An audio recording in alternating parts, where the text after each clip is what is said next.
being one of the first New York Bloods, well, to gain popularity, why haven't you guys ever had a conversation together? Well, let me speak to that. We know the same people, him and I, other than my brother, which is the common denominator. Mm-hmm. I know my brother because I'm his big brother. He know my brother because my brother the one that sanctioned him, that stamped him. So we have that in common. Mm-hmm. But we also got a lot of friends in each other's immediate circles. All throughout Harlem. In each other's circles. All throughout Harlem. Plus, even though I'm a Brooklynite, I've also got a Harlem legacy too.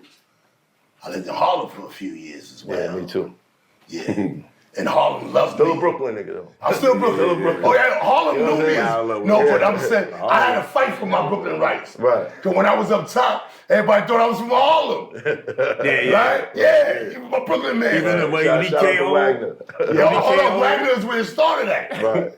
Then I started from Wagner. Okay. Because my people lived in the Bamas. My aunt and them moved from the Bamas to the Wagners. Wow. So when they moved to the Wagners, from the Wagners, we went from the Wagners from the east side, because I started bopping on the east side and made my way to the west side. Right. When my moms and them moved up there, we lived in the welfare hotel in the 80s. Wow. From 85, the Martinique and the Prince George. I'm from PGP. Shout out to the Prince George, shout out to the Martinique. I know y'all love me, I know you love me back. So I'm saying we made it. Some of us still here, okay? Right. But at that time, my people moved to Harlem, so I lived in Harlem for a while. You know what I'm saying? And while I was in Harlem busting down police. So you was in Wagner on the First Avenue side? I started on 2nd Avenue. I was in what? I want to say 1260 or 360. I don't remember. I think it's 360. Right across even the pool. Mm-hmm. When you come down to 24th Street, before you get on the bridge, that little Wagner pool right there, that's the building on the corner, the second building in the middle, that's the building that my aunt and them lived in. Oh, you was on this, in between first and second. Between first and second, I was in 2390. Right, okay. Yeah. I was in 360. Wow. 390 what is it, 23, no, 23, 2360. 2360, that's what I was, 2360. Wow. Right, So, right in the middle. so I imagine you guys would cross paths because... No, I wasn't out there when he was a young kid. I'm 58 years old. Mm. When I was out there, I went to prison at 19. I was 17, 18 years old. Oh, wow. When I was in Harlem. Matter of fact, Harlem was the last place I lived before I went up north to do all that time. On 118th Street, Lenox and 7th Avenue. Right. Where my Harlem legacy began at. I broke police legs and arms on 119th Street the first time without getting shot. Got out the next day. 2 months later, on 119th Street where the pool hall was at, Mr. What year was this? This was in 1992. I was home for So you 6 broke months. some officers' legs. Harlem could check in. Don't ask me. I'm not going to be the receipt. I'm going to let E-Ball check in, J-Boss, my neighbor, check in, and everybody from 119th Street, from BR, rest in peace to Chi-Chi, and all the Damus from 119th Street, I'm going to let them be the receipts of how many times I Wu-Tanged the police on Lenox Avenue. I ain't gonna tell the story because nobody gonna believe it because I ain't got a bullet hole. They were supposed to been shoot the shit out of me, man. Okay? But thank God the graces of somebody, God, I'm here. Right. Without a bullet hole. Right? And NYPD can tell you that they fucking self. You know what I'm trying to say? Now, I'm not out there promoting any police violence. No. I'm not promoting any violence at the time, but I'm just telling you the type of time when I was on in Harlem. Right. Harlem loved me. Gangsta Lou, shout it out. First time we went to Harlem, they called us on the block. Yeah, it was on the right? block. We riding on the block. We on the corner having drinks and fish, eating fish sandwiches. They say, "Oh, dude, you on the block? You in Harlem?" Wow. Harlem loved me because I love Harlem back. That's you. I had to fight for my Brooklyn rights. That's how much Harlem loved me. So why haven't you guys had a conversation? Well, with Jim, you talking about with Jim? I mean, we got released from prison. We did extensive time in prison. We both got time out here living regular lives. It's impossible to, I'm saying to me, to get up with Jim Jones. Not saying I wouldn't be open to it, but that's not no lane I pursue to wanna extend myself to. Why not? Because I feel like I can't get up where he's moving around, he's seeing me. Listen, Then it's like I think anything's possible, Listen, I Really beg wasn't to no differ. drive though. I beg for to what? differ from Like, my brother, right? I know he know who I am. He know who he is. We all know who each other is, but we share the same. Well, even sex if he and all didn't, that, he know but- now. Yeah, it's no way. Right, because there's it's no not like way. it's not like we just making the shit up as we go along. We are who we say we are, and we're not here to take over anything. No, We here to share information, No. right? To make things better where we live at. Cause I still live in the hood. I don't live in nobody mansion. I don't live in nobody gated community. I ain't got no security riding around my neighborhood. Or the security riding my neighborhood trying to do us in. They ain't there to protect us. They there to inspect us. And for me, the last 5 years, I relocated from Brooklyn. I live in Richmond. I live in Richmond, Virginia. So that's what I call home now. So he's really like kind of out of my lane in some regards. But I think But I know people that can. Like I see what you're saying. If I wanted to, it'll be simply nothing. because we got in contact on a positive note, Yeah.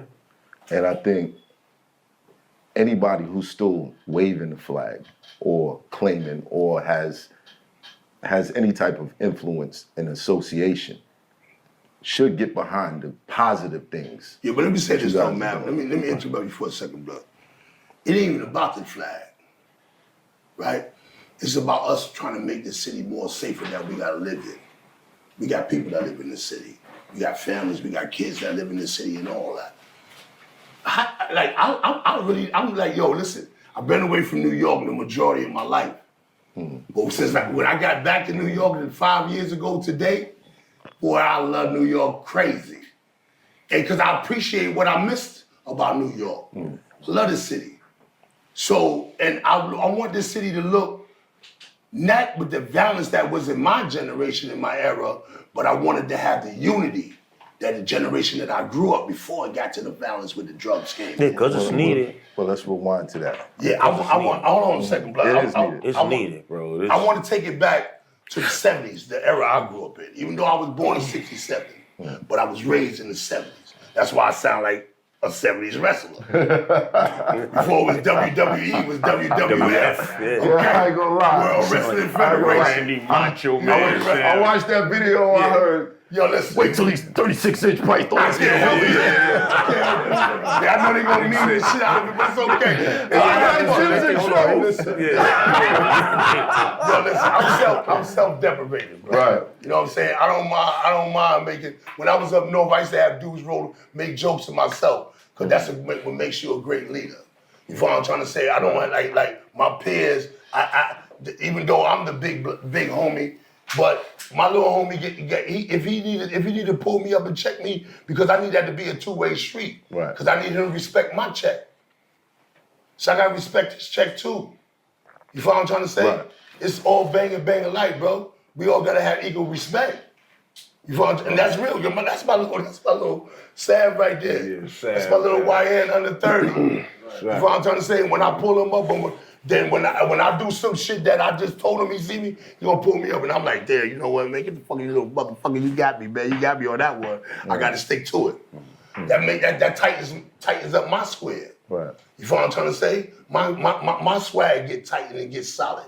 So that's what I do for my young homies. And I ask them to each one teach one, stretch out your hands and reach one. And that's something So- that's something that speaks to the spirit of what we did on downtown, away from home, son. Effective leadership. We set trends for that. We taught that amongst the ranks and all that. Because anybody could jump behind the label of being a leader or leadership, but are you effective is what happens. Listen, Well, That's what let's go back to where it started. Let me say, but I'm gonna address this directly, right? To get straight to the point. I'm willing to have a sit down with Jim.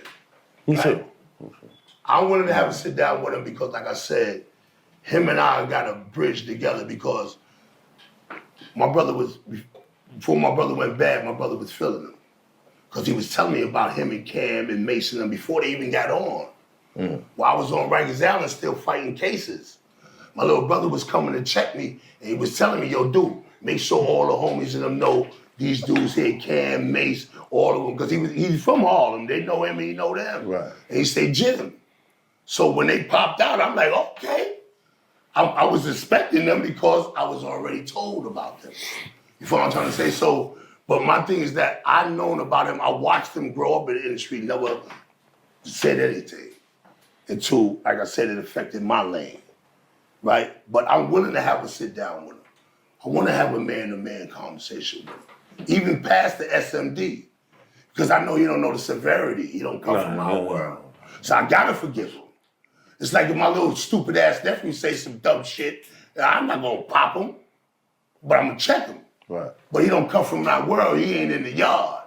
He don't know lies will cause loss and scars will cause behind that type of late language. And that type of language is gay anyway. Yeah, but living today demands more of us. Like, listen, but I'm saying the ideal of a man telling another man to do that, the imagery, because if you can say it, you got it in your head, it's something ain't right. Because I can't get right thinking of another bearded motherfucker on my jump. That ain't it. That ain't not for me, it ain't. Right. All right, so I'm not gonna say, nigga, I'm gonna break your face before I tell you that. I'll just invite you to a fight or to a pop out.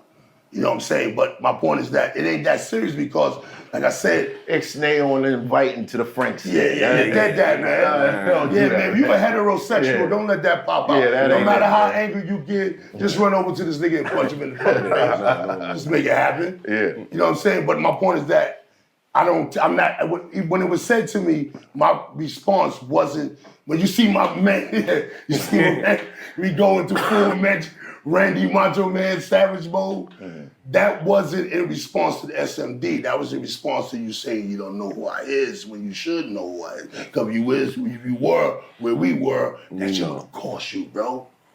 That shit could have cost you your freedom or your life. You would have left with a scar. Because you came in there, if you would have popped in, you would have been in out where we were at, and they asking, what did you get G-check, and you don't know what you're supposed to know, it's going down, bro. And you ain't gonna win, because you're getting hot. Because they all coming at you. It's gonna be 10 niggas asking you that question. Who you is and who you supposed to be with. And do you know this and that? If you don't know that, you're gonna get hot. But I don't take nothing that the man said as a true offense. Yeah, but that goes with anything when you separate the real from the fake. You know, the that's real why we had have, that lesson. Yeah, the real gonna have all the components and ingredients of what real is, and the fake is just what it is, all right? So when I realized what is the real? Where did it start? What was the purpose of it?